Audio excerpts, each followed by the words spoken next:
approaches, and if you do a bit of different type of analysis, what will affect of your result.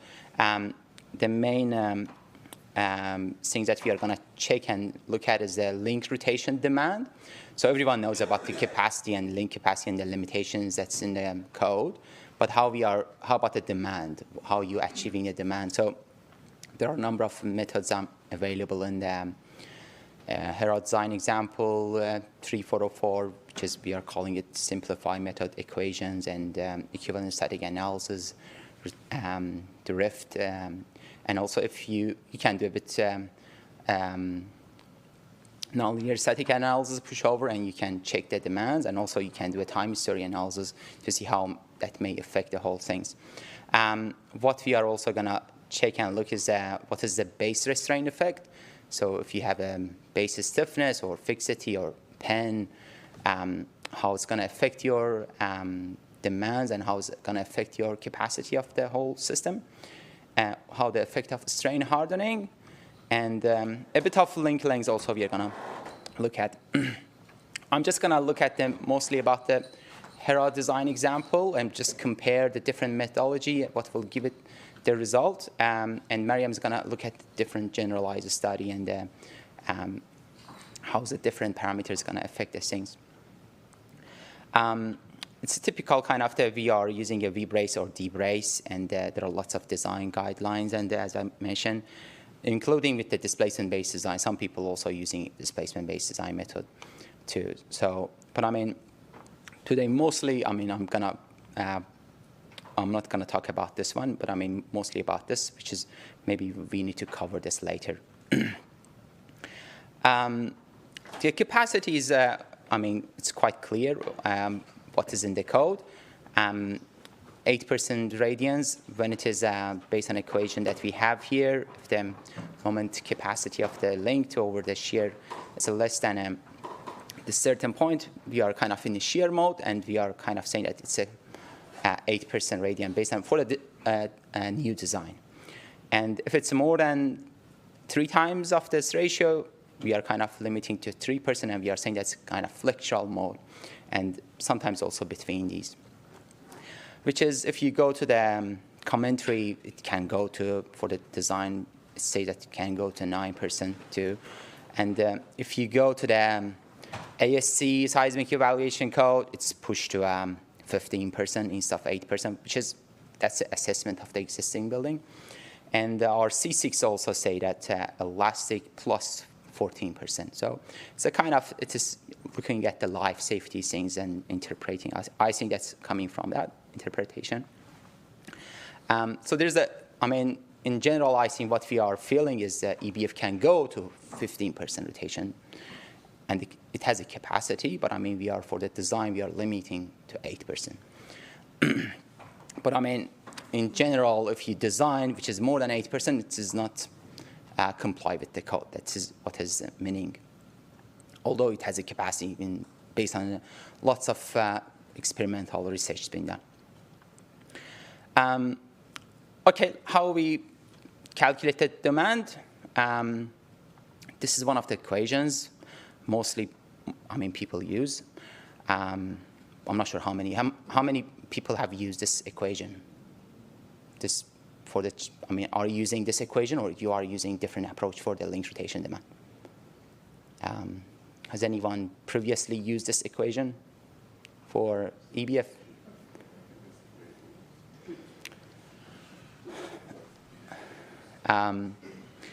Which is a kind of, this equation is coming from the HERA's example. HERA's, I forgot the name of the 4001.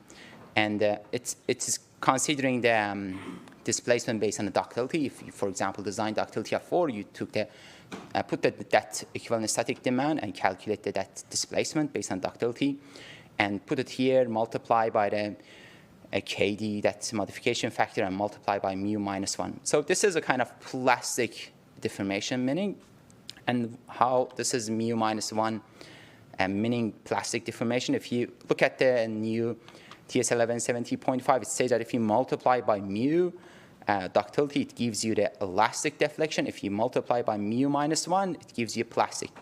And if you look at this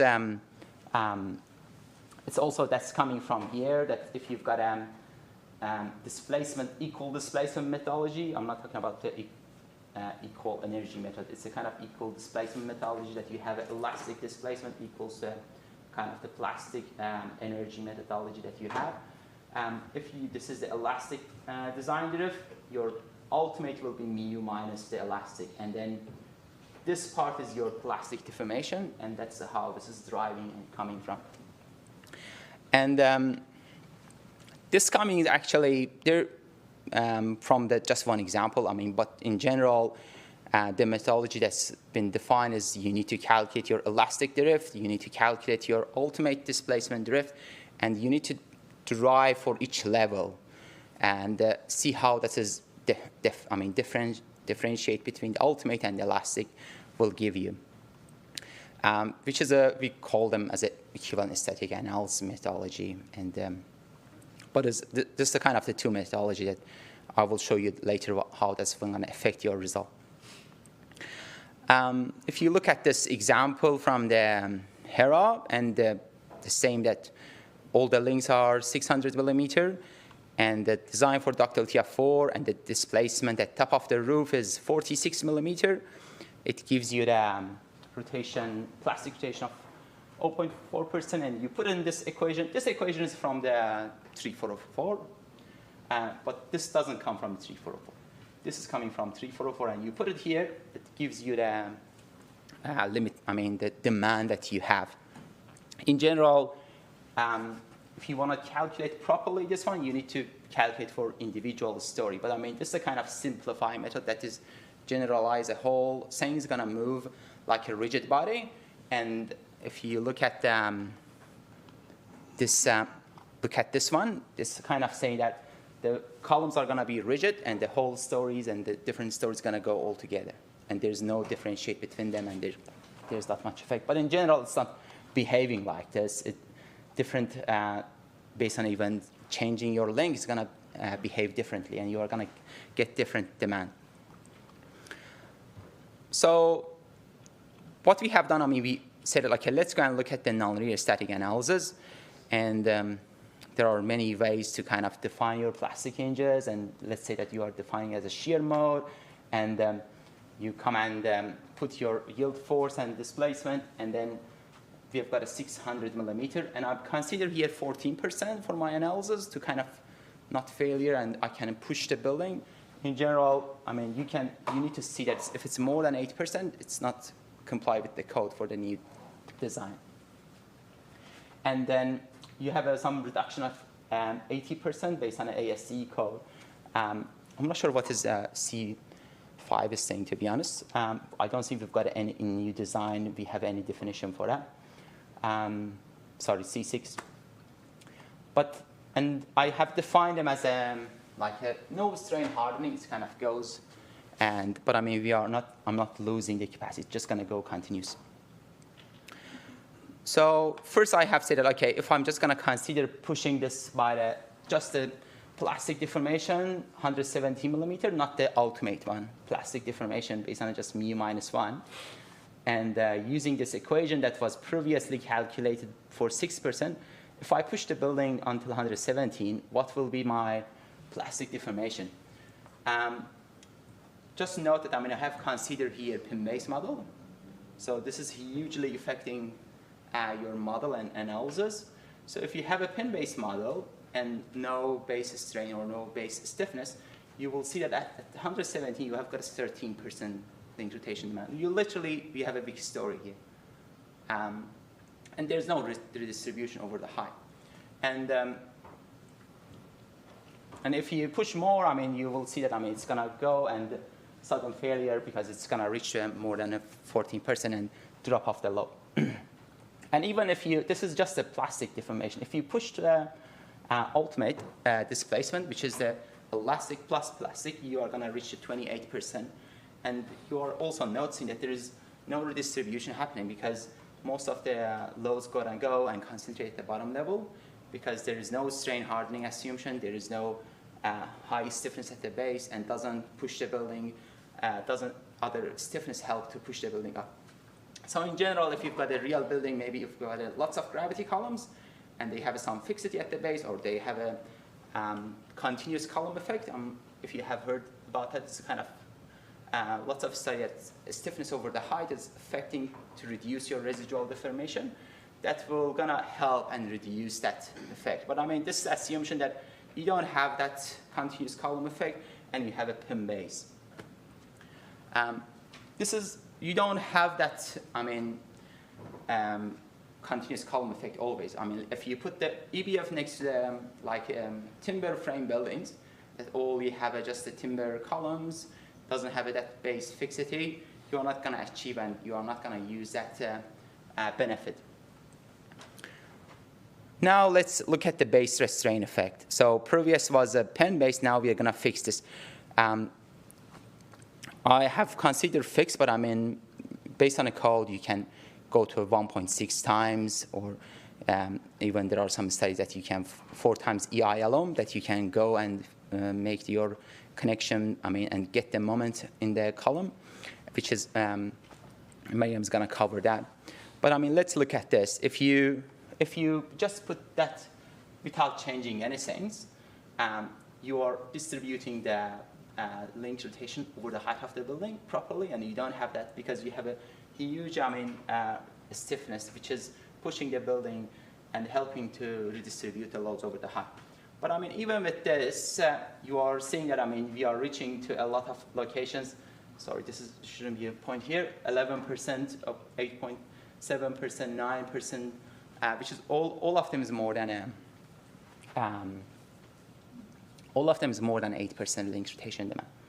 And the other things that, I mean, you need to consider, the building is designed for ductility of 4 with 1,000 kilonewton, and if you push to reach that capacity, you are kind of achieving by the 1.5 times overstrings. This doesn't consider any material overstrings. This is a kind of contribution of the different story stiffness, which I don't think we are designing for 1.5 times most of the cases. And if you consider other like a material contribution, strain hardening, lots of this is much more than 1.5 times. So let's add the strain hardening. So I don't think we have anything in New Zealand code for strain hardening. If you check the ASC, there are some proper equations how you calculate your yield rotations, and also based on the stiffness that you are getting for the shear. So this is the kind of working as a shear, so you need to calculate your shear stiffness. There are some equations that if you put it, I mean, there, calculate your yielding rotation, the R factor that you are going to get, people are always saying that's 3% or 6%, but that's a ratio. So if you put it here, it's a kind of, if you consider just 8% for your gamma P, it's going to be, your R factor is going to be 1.8. So it's a just simple thing that's going to hugely going to change your strain hardening and the whole structural effect. And this ratio is based on 8% plastic rotation. If you go for 14, it's going to be much more than 1.8.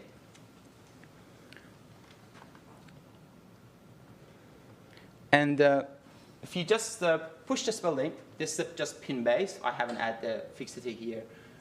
So you see that most of the cases we are less than 8%. Only the level 6 is kind of, we are over 8%. But I mean, strain hardening is hugely changing the whole things. And I'm pushing for the ultimate displacement 180 millimeter. It's important here, although that we are achieving the link rotation, but I mean, look at the overstrings that I'm also achieving. So this is a design that I have done for 1,000 kilonewton. Just wondering, with this one, this change, because you've done fixed base. This is a pin-based one. Pin-based, but then like the distribution is different than before. Is that because the strain hardening effect. Oh, okay, so you added that to this model. Oh, okay. So this is based on a strain hardening. Yeah. If you consider pin-based, but I mean, add your strain hardening, the link rotation is kind of decreasing and redistributing over the height of the building because the stiffness is kind of changing. I'm just wondering, like the strain hardening effect usually is which part, say ETAT, for example, where do you usually put that property in? So with nonlinear? equivalent static analysis, we are not putting any sayings. You need to do nonlinear analysis. Yeah, okay, that's where you can put Yeah. the property into the... If you change the fixed base, I mean, it's slightly a bit changing, but not much, because the effect of strain hardening is much more than contribution of the fixity at the base. I mean, based on this example, maybe for different example may affect differently, but I mean, in general, you have a slightly different link rotation demand. Have you modeled column-based hinges here? No, I haven't. So, but I mean, it is based on a capacity that I'm achieving based on what is the maximum that I can design.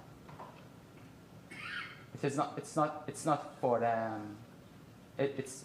If you design for the column hinges, that's the first thing that's gonna. No, but generally, yeah. what we have seen is, if you use fixed base, you start to see hinges at the column. Yes, you're right. So the assumption is based on that if you have a fixity and your column has a kind of the capacity to take that load. So yeah, it is not based on it's going to yield the column. So we are using the current design and say that, okay, the column's going to be fine, but what will effect will be. So it's going to increase it. None of these sections designed for 2.2 overstrains here. So, which is, I think, designed for 1.3 or so. Yes. Yeah. So, which is in reality what it's saying, if you want to design and achieve the columns to go for a ride and redistribute, you need to design the columns and also the brace for the 2.2 overstrains. So they should have a capacity to go for a ride. Yeah. Totally. I mean, Maryam's going to go and look at this is a full fix. I mean, it's a kind of, even if you have a small fixity, that's also going to help. So it doesn't need to be a maximum unlimited fixity. Have you considered P delta in your analysis or not? This is not P delta yet. This is just a pushing for the limitation of the P delta, maximum displacement that can go. If you put additional P delta effect, that's kind of increase your displacement like a 5% more, and you will add more rotation demand. So this is like a no P delta effect, but I'm just pushing for the ultimate displacement. So how will it affect that? So if you add your P delta, the strain hardening is slightly gonna decrease, and also, but the funny part is gonna be because you are increasing your displacement, the links rotations is still gonna increase too. So it's still gonna make it worse. What I'm just trying to say that strain hardening is helping, but if you add your P delta is gonna make it worse. So it's gonna increase your link rotation demand. So if this is the overstrains that we have in the code. The strain hardening is just a 1.2. If you add the material variation stuff that we are considering, we are reaching to kind of the maximum that we are based on it. Still, let's say that you are using a 300. New Zealand is kind of 1.45. But if you consider other stuff that we have discussed, we are achieving more than that factor. This is the kind of comparison what the displacement that we are designing and what we are kind of achieving based on ductility and overstrains. And I also look at some link lengths. In general, if you make it much smaller, you are kind of achieving less overstrains, and you are also achieving less axial load on your columns. Everyone would like to push for the smaller E because you are affecting less loads on your basement and the foundation. But if we notice that based on a shorter beam is gonna yield sooner. So if you yield sooner, it's gonna be you have a plastic rotation demand, and also you are gonna have them at the same time. Based on this equation, you are gonna have a lot of more force on your beams and columns. So let's see that, if we kind of, instead of having a 0.6, if we have if the maximum is 1.3 based on a section, if we kind of a bit change over the height, what will be that contribution? You see, this is this is considering a fixed base. I've got a beam that's kind of in this model to fix the basement. without even strain hardening, it's a kind of distribution is helping with the combination of the base fixity and also the distribution over the height. Comparing this one with the just fixed base, it's kind of a lot more contribution, and you don't have a sudden increase at different levels. It's kind of distribute because it's yielding and go to yield another one. It's kind of yielding at different stage happening. I also did a dynamic time history analysis. It's this is a kind of considering the same loads as the HERA's example. I try to kind of mimic the same weight and get the same load, kind of getting the same approach. That is, we are gonna get the demand based on time history, same base shear. It's interesting, I mean, because when you are doing time history analysis, there are lots of dynamic things happening over the height. It doesn't need to be always ground level to fail first. It's going to happen failure at different modes based on a dynamic effect. And then you may have a different contribution and based on a time history. And also it's averaging of the ground motions. Usually pushover static analysis give you worse rotation demanded time history analysis. But in general, if you look at it, if you push time history analysis based on increasing the demand, it's a kind of incremental increasing the dynamic time history analysis loads. You are still increasing, and you are still getting the demand pushing the same loads going up, which is try to mimic them much closer to pushover analysis. The other important one that I try to look at, I mean, I'm going to leave it to Maryam to a bit explain more how the approach is. If you consider the simplified method, that is, we are just using that equation, it's going to consist in 6% all over the height. If you do the other analysis, like equivalent static analysis, calculating for each level, you're going to have the different link rotation demand. If you do a pushover and the time history analysis without strain hardening, you're going to get different result.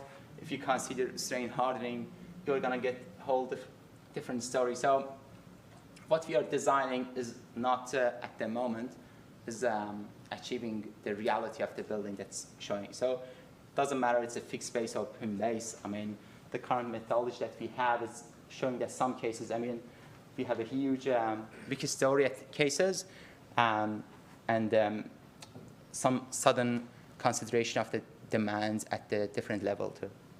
Which, I mean, at the moment we don't have no proper design methodology has been developed. I mean, this is just showing that how this may affect and how this is going to affect the whole process. Which, if you add the P delta as mentioned, it's going to increase even. And if you add a base kind of the nonlinear hinges, that's going to affect another effect. So you need to, I mean, it's not kind of increase my demands and increase my overstrains. I mean, my column's going to work. No, you need to kind of do the capacity based on increase your capacity. So it's going to be amplify the whole things.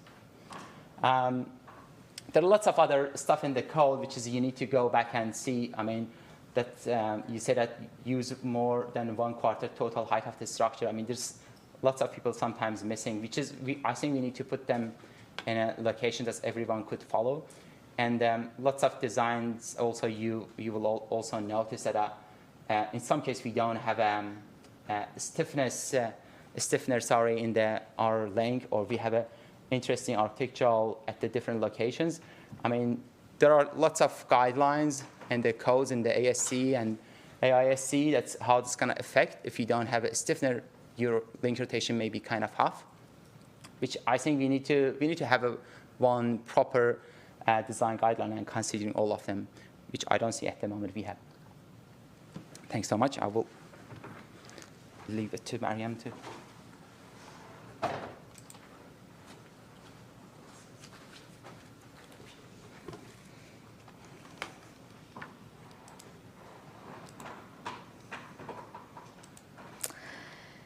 Hello, everyone, and thank you for attending this presentation. Thank you, Ali, for your presentation. And we had a joint publication, journal publication, recently about the design gaps in the EBF systems. Before to go into the technical aspects, I would like to provide some information of why this research matters and why EBFs are such important lateral force resisting systems. First of all, EBFs combine the strengths of both moment resisting frames and concentrically braced frames.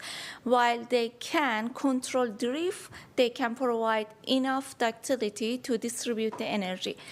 And also the other one was that EBF, through our engagement with the engineers, we noticed that in common practice, EBFs are designed for the elastic behavior. While it's not technically incorrect, it goes against the intended design philosophy of these systems because EBFs are considered as ductile systems that can provide energy distribution safely.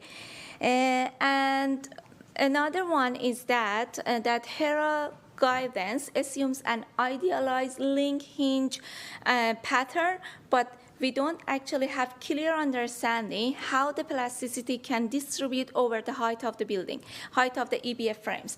And on top of that, New Zealand steel standard lacks a clear guidance on the deformation demands on the EBF systems. And finally, most of you know that the EBF behavior is highly dependent on the length of the shear link, but we don't have any design regulations that consider the length of the shear link. So this study aims to provide a better understanding of the behavior of EBFs through a parametric study by investigating the displacement profiles, link rotation capacities, effect of the base rotational stiffness, post-yielded stiffness, as well as the shear link length. We have used 3 different methods here. First was design approach in existing design regulations, including 3404, 1170, and the HERA report P4001. The other one is the alternative design approach that was developed in a literature, and the other one is the nonlinear pushover analysis that used displacement control. And Ali covered the design the calculation of the inelastic demands in the shear links. He mentioned about the simplified method, and he also mentioned about the equivalent static analysis. For more clarification, I would like to add some more here. For the method that is aligned with the equivalent static method, we use the inter-story displacement and the height of each story. But for the simplified approach that is common in practice, the maximum expected displacement, which is the displacement on top story as well as the total height of the building, is used. That can lead to the uniform inelastic demand in the rotations. Also, Ali talked about the strain hardening. So one of the factors that we consider was the effects of the strain hardening. While New Zealand design guidance, the seismic performance of the existing buildings doesn't provide any strain hardening in the backbone curve. It actually prescribed a backbone curve that is ideally elastic, perfectly plastic. But ASCE 4117 provides a more refined behavior by introducing a trilinear backbone curve that considers the length of the shear link, as well as it considers the 2 to 5% post-yield stiffness for the design of the EBFs. For this study, we validated the results of the experimental tests that were carried out in Canada, and the results of the validation are shown in this slide. You can see the hysteresis loop on top of this slide, and you can see the general pattern in the hysteresis loop of the experimental test and numerical simulations. are in agreement, and also in the table you can see just there is between 5 to 6% difference between the maximum shear force, link rotation, and the stiffness of these two EBF frames. And for the case study, we used the 8-story EBF that was used in the HERA report, and one of the factors that we assessed was the length of the shear. And the table 2 shows the different lengths of the shear that we selected for this investigation. We have selected 4 cases. In 3 of them, the length of the shear is the same across the height of the building, and in one case, we have various link lengths across the building height. For the first comparison is the displacement profile evaluation. For this one, we use nonlinear pushover analysis, equivalent static method, as well as the deformation component method for 2 different limited states, elastic one and the ultimate one. In the left plot, you can see in the elastic range, there is a that all 3 methods have provide similar results. It means that the analytical methods are still valid within this range. But for the ultimate limited state, when the frame pushes further up to 200 millimeters, the difference can be observed here, and you can see that the nonlinear pushover analysis provide more flexible results. And but again, analytical methods have the same results, and they are still linear along the height of the building. And another factor that Ali also talked about it was the effects of the rotational stiffness. For this investigation, we considered 4 levels of the rotational stiffness, from pinned one, no stiffness, to fixed one, and you can see here the pushover curves for each case. And you can see within the elastic range, all 4 cases have the similar result. So we can observe that the initial stiffness and strength relates to the link behavior, not to the rotational stiffness. But when the frame yields, you can see the differences, and the pin one drops quicker than other 2 cases, which shows the low ductility of this case, while for the partially fixed ones, you can see they can handle more displacement. So you can see how considering the rotational stiffness can affect the inelastic behavior of the EBF systems. In the next slide, we can see the rotations in each story of the EBF frame, and you can see considering the rotational stiffness can reduce the rotation in the critical level, and somehow can provide some distribution over the height of the building.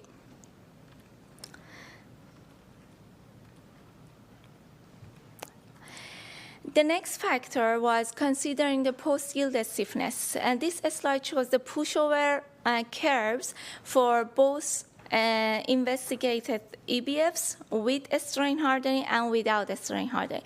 When the post-yield stiffness is ignored, you can see that the nonlinear, inelastic behavior of the EBF is almost perfectly plastic, and up to the 120 millimeters, the shear force is about 1,400 kilonewton. But when we consider the strain hardening, you can see that the frame continues gaining strength after yielding, and in the same displacement, you can see that the frame has a shear force of 1,800 kilonewton. So it can be observed that how strain hardening can affect the behavior of the EBF after yielding.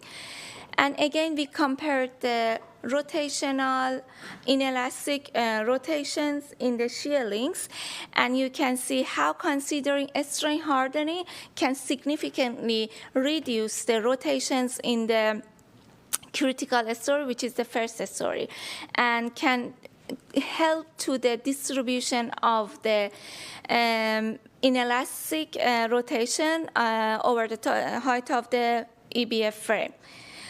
The other one was the, investigating the how each method predicts the link rotation demands in the shear links of the 8th story. So in the equivalent static method that you can see in the below levels, you can see that there are some agreements between the pushover results, nonlinear analysis results, as well as the equivalent static method. But in the simplified approach, you can see that the link rotation is the same in all stories. So it shows that it doesn't predict the inelastic demands of the EBF. Somehow it leads to overestimated and somehow underestimated. And for the nonlinear pushover, you can see that there is 0 demands on the level 8, and there is some more ununiform distribution along the height of the building. So if we consider this figure from the HERA report, you can see on the left side, you can see the simplified approach in this figure, figure A, and on the right one, you can see the real distribution of the shear link across the height of the building. You can see the most concentrated one is in the first story, and it reduces on top of the building, and we don't have any link rotation on the 8th story, while you observe that in the equivalent static method and the deformation component methods, the 8th story has a still link rotation, which means that this method can provide over distribution of the demands in the EBF. So this one shows that we really need to have some improvements in our design regulations to ensure that we can have this distribution in the EBF designs. And the other factor that was mentioned was the effect of the length of shear links. Again, we have the pushover curves here, and for the displacement of the 120 millimeters, you can see that, actually for both cases, you can see that the shear link that is shorter than others can provide more stiffer results than others, about 20% stiffer of the EBF that has the shear link length of 800 millimeters, and also 25% stiffer than the variable ones. And you can see that the shorter link has the lowest ductility than the other one that has the variable link length. In figure B, actually in the right one, because the shorter one has the earliest drops in the shear force. So the other takeaway from the previous slide is that in the HERA report, it's shown that the length of the shear link can significantly affect the stiffness of the EBFs, while we don't have any design regulation that consider the length of the shear link in the strength, stiffness, and ductility of the EBFs. Again, we compared the link rotation, and you can see that the link rotation can reduce when the length of the shear link increases, but there is not much more differences in the distribution of the shear links. And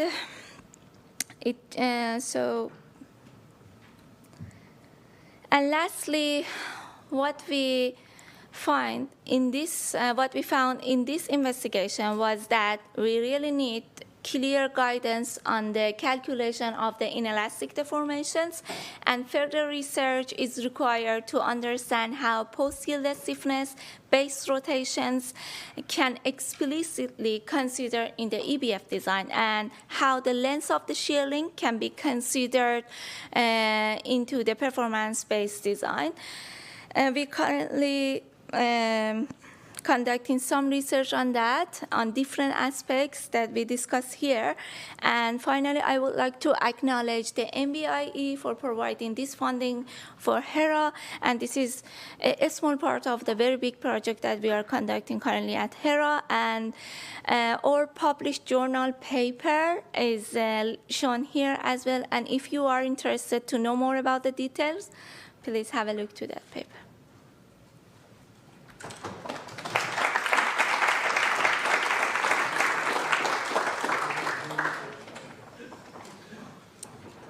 Does anyone, you guys have any questions?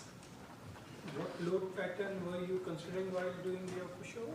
Was it proportional to the first mode, or mass, or Equivalent study. proportional to the equivalent static method? Triangular. One thing seems to be counterintuitive. When you assign less flexibility between the link and the beam, like 0.1 EIL, you should have more rotation capacity, but you had less. Any reasons for that? Rotation capacity. So when you have full fixity, you should definitely have less Demand. total rotation capacity, right? Capacity is capacity. You mean demand? Yeah. Demand on the rotation demand on the medium? No, capacity from the pushover curve. No, they are all demand. Or the pushover curve. Yes. So, You mentioned about the length, right? or no, the The way you base confirm stiffness. different fixities. Base between Oh, the- yeah, base fixity. Yes, this one. Yes, that's one. So the green one has a more fixity, and it goes all the way, it doesn't drop. Yes.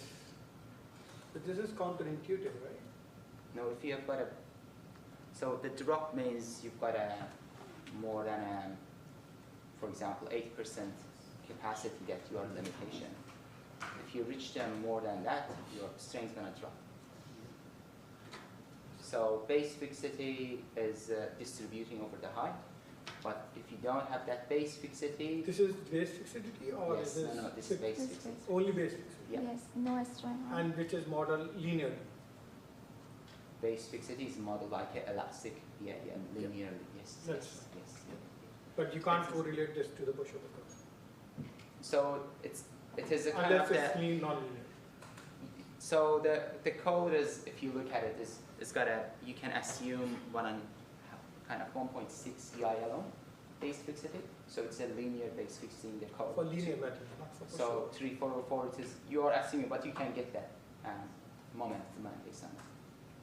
So it is, That yes, codal yes. specification is Oh, yeah, only that- for linear methods. But not it's for also pushover. achieving, you are limiting there. So you can, in the latest been defined, you are getting that fixity and you are also not getting more than. That's defined like this. So you are not still increasing the moment capacity, so you are reaching the 1.5 times. But as even that small fixity that you have, it's what is happening is the drop mainly coming from the story at the bottom. So that stiffness is like a distribution over the height. So instead of having the story and concentration of the rotation, you are distributing over the height. So you are not failure. You still have the maximum rotation at the bottom, but it's helping to push over the height. Thank you. Yes. So, based on empirical testing, as discussed, it seems it's well known that there's more demand for rotation at the lower floors. I think based on the modeling, you'll say it could be maybe twice as much as on the upper floors. And so, because you're meant to technically be using a larger beam on the bottom floors, which I don't think people are doing, anyone thought about making the active link longer on the lower floors to get more rotational capacity versus, changing the geometry on the upper floors? They have done before. That's Yeah. been done before. Yeah. And that's compliant to the current design guide.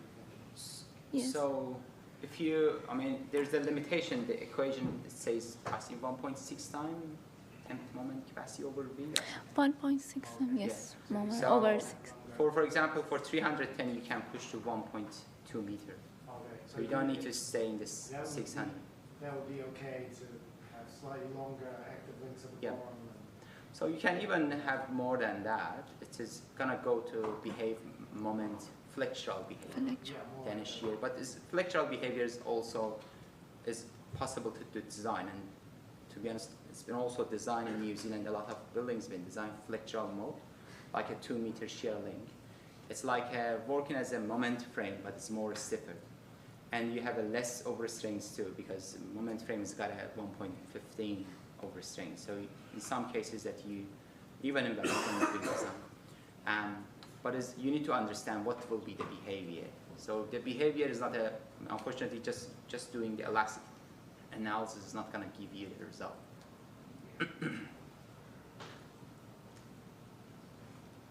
So you were saying like a lot of the EBFs end up being just designed for the elastic load, really.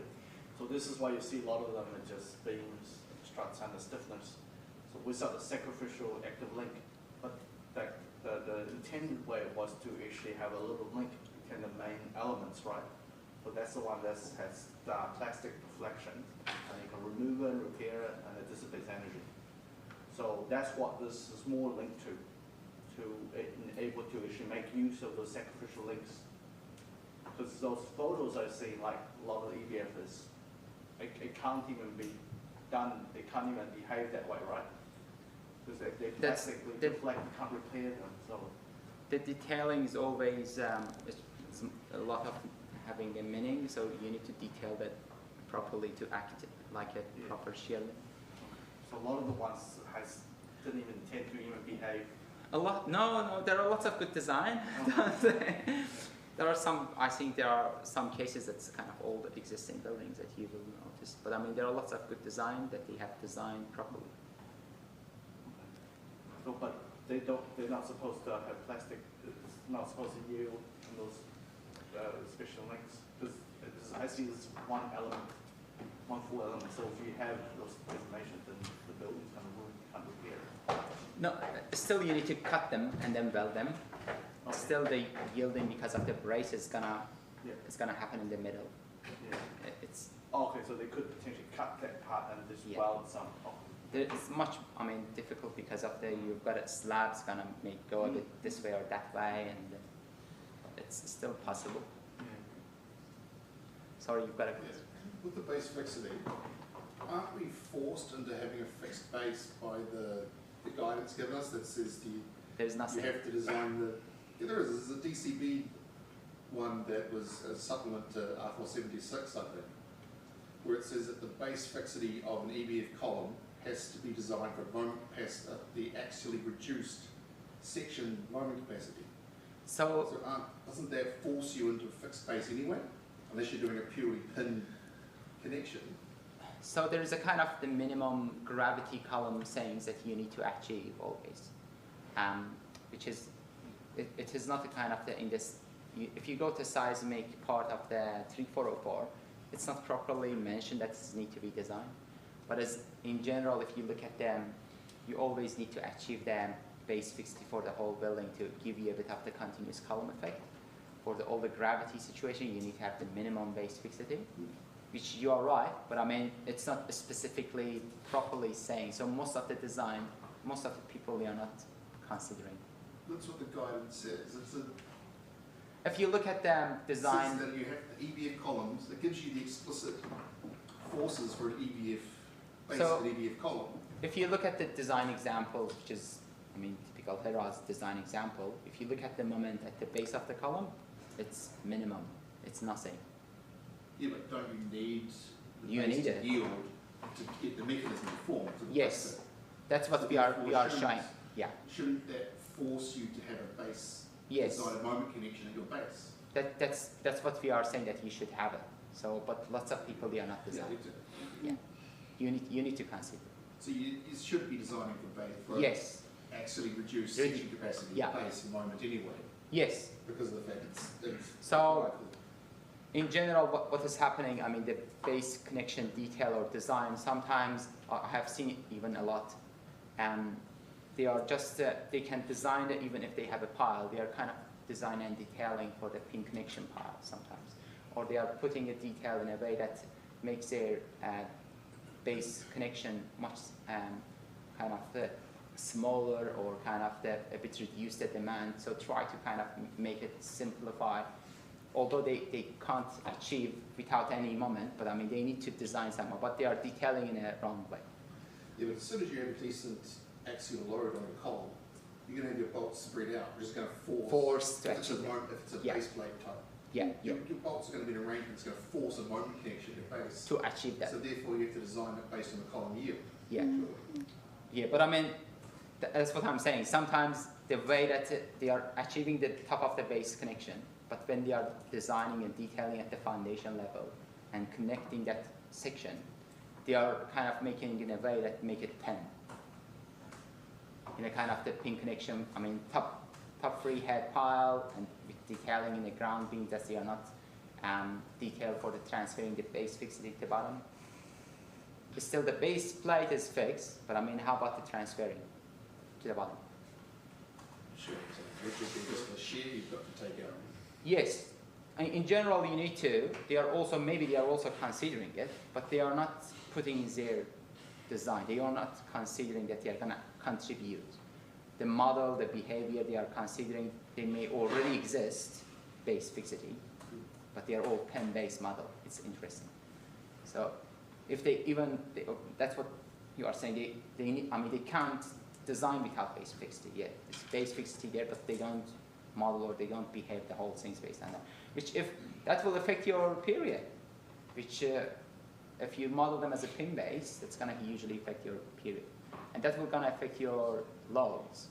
And that will gonna affect your ductility. And so you need to kind of track. And at the same time, that will gonna affect your strain hardening.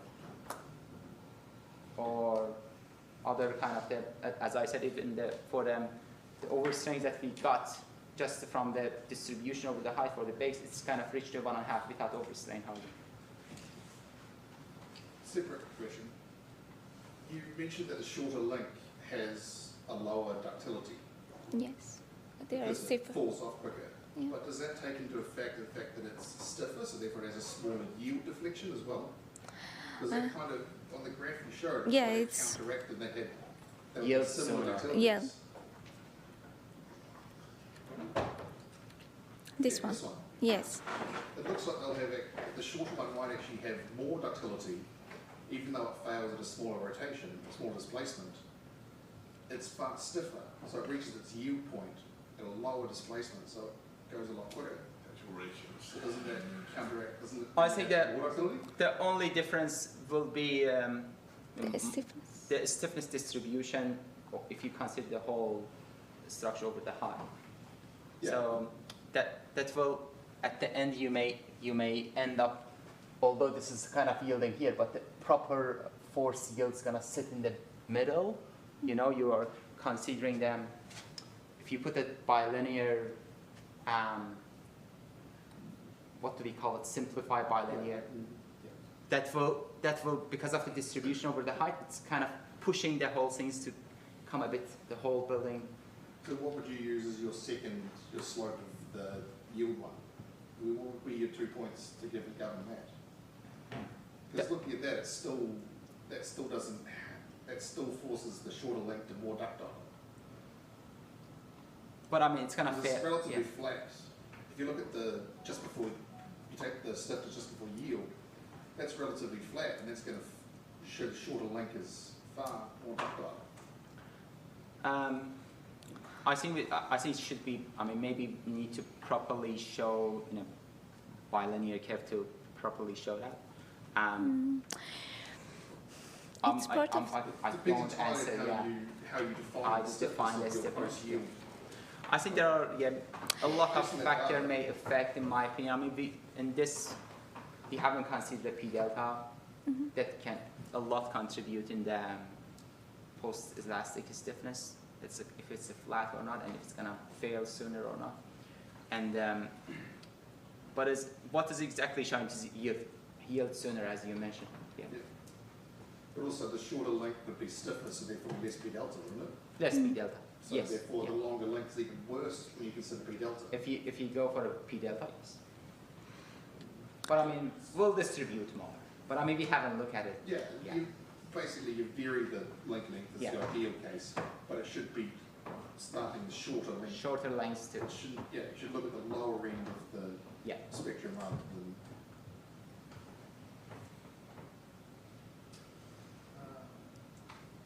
Yep. Sorry, I slightly got confused by that base fixity discussion. The maximum base fixity stiffness you should consider is still limited to the 3101 value. Yes. So I've generally found small differences, small moments. It's still significantly that small moment contribute. Oh, okay. So, I mean, Charles kind of sum up, I think, previous research that's been done. I mean, instead of the 1.6 is coming from the Australian code. And he was saying that, I mean, we need to change it to 4 EILO, which is going to increase a lot more capacity and a lot more base fixity. And also, you need to, in general, if you've got gravity columns, with all the axial loads that's mentioned, you need to consider, you're already considering the base fixity at the bottom, which is going to contribute to, which is also need to update it to 4 EILO and design for get that demand. But it's not reasonable to assume full fixity. That's No. Full fixity, just rotational. Yeah. You can't really achieve. The idea was to kind of see the extreme situation, how this can affect, not the reality. What about just using pins? Is that not? What's your opinion on just proceeding on Pin-based model, this or we have, in reality, you need to design for minimum base moment, reduce moment. Yeah. But you can't, if it's just pin-based model, you have it, shown that, you kind of having a failure at the bottom level and the weakest story.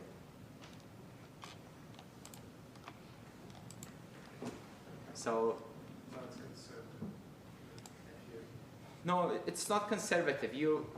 In reality, you are achieving higher demand, and it's not complied with the code if it's a pin-based. In reality, if it's get to a pin-based model. Right, I think we'll call it there. Thanks very much, Thank you. Maryam and Ali. Thanks so much. Thank you so much. On behalf of ASD.